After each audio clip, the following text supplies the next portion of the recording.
Good. So my name is Johan Jaram. I'm part of the strategy and sustainability team in Ruter. I'm here with Thomas Ringen, who's working with business development for us. We'll still use our swap, but we'll just split it between us. Ruter's vision is up there: sustainable freedom of movement. What we mean by that is we are not measuring number of travels. It's not a goal in itself to travel as much as you like. The goal is to have the ability to travel if you need to, or maybe avoid the travel you have to take and rather get, for example, something you buy coming home to you. And we have to do that sustainable. So, Thomas, if you please. So this is how you know Ruter today. I hope everybody lives in Greater Oslo. Hopefully use our services. We operate bus, trams, the metro system, and what did I forget? The buses? Trick, the tram, trick, and the metro. Yeah.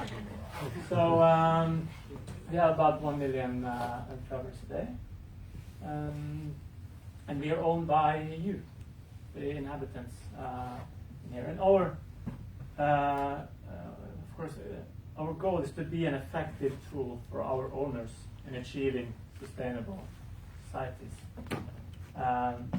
If we go in next one, yeah. That's too fast. There you go. Thank you. And also, prior to the pandemic, we started on a strategy process, and of course, we had to understand the mobility trends. You read all about them: cars getting electric, and the buses getting electric. They're getting self-driven or autonomous. They're connected. There's a lot of new business models where you connect mobility offerings as a service. You get mobility as a service. You can get all your mobility needs in an app. But in order to understand how could we contribute best to a sustainable society, we have to look at a lot more than just mobility trends. So we're looking into how are consumers actually buying services in a digitized economy. What kind of needs do they have? And where are their expectations set?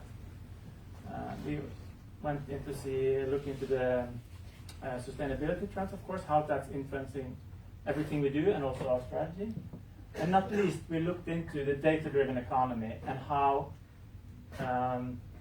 or you can call it data-driven or platform economy, how that's disrupted a lot of industries, also mobility.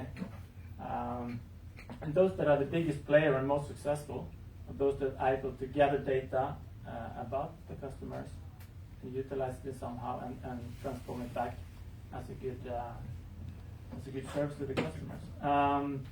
And we think this disruption also will come to mobility. So if we are to be an effective tool for sustainable solutions for inhabitants, we have to have attractive services that people are willing to use. In order to do that, we need to understand our customers. In order to understand our customers, we need data, and we need some sort of interface to connect with our customers. So this is basically then our strategic framework that I don't have time to go into now. But I would say it's a very data-centric strategy where we focus a lot on actually having the customer interface in our solutions. And what we'll do is deliver a wider range of mobility services. There's a lot of mobility needs today that we can't serve with the bus or tram or the metro. We need to include scooters for some shorter trips, cars for some longer trips. In addition, we need to have a much more personalizing interference with each customer. Today, you buy a ticket on our app, but we have no clue if you actually travel or which route you take.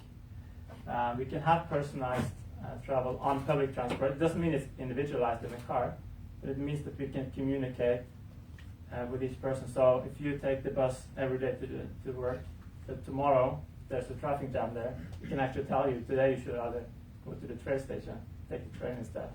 Or you can even bike because the weather is nice, you only have one meeting, and the meeting you can go to has a nice parking spot for your car, for your bike. So this strategic I'm working after. One important part of that then is the new app we launched last summer. Hope you all have installed it. We used to have two apps, one for travel information and one for buying a ticket. Now we're gathering everything in one app. We still have the buying ticket app running, but we hope to close that down soon. And Thomas will tell us a little bit more how we work in achieving this. Yeah, from the technology side. So this will be our approach for supporting this strategy, sustainable strategy. So I would like to start with the team and how we chose to go about this, because we started a new team doing this, and it's cross-functional and highly product-minded focus group.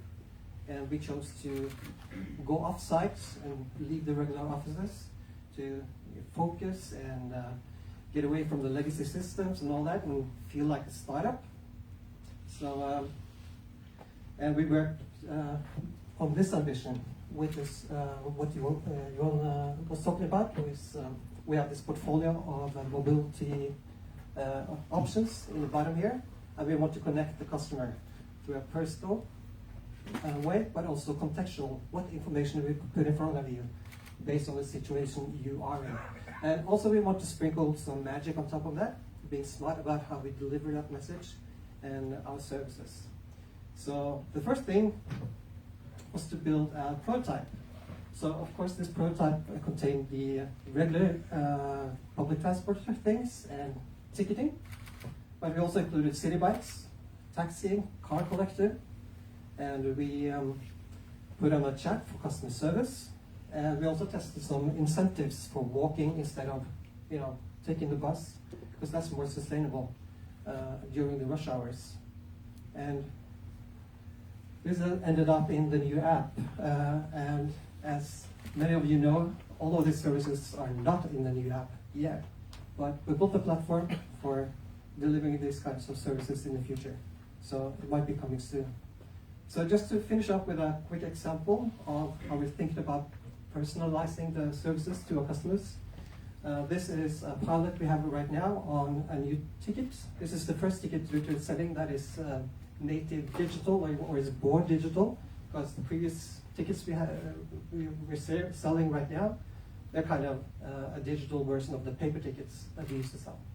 So this ticket will give you a discount for how many trips you take when you travel, and in the future it might be more contextual. We might promote this ticket to you if that's the right ticket for just you, and also the smartness might come in as we know what bus you are on, so you don't have to care about what geographic zones you are in. We'll just charge you the right amount. So that's just one example. Thank you very much. Back to you. Yes, that's it. Just show you this. So, thank you. If you want to read more about how we think, and you started this introduction with building the bridge between tech and sustainability, and saying we really need to utilize the technology and the data in order to build a sustainable solution we are desperately needs. So hope you can find some inspiration there, and please take and contact us if you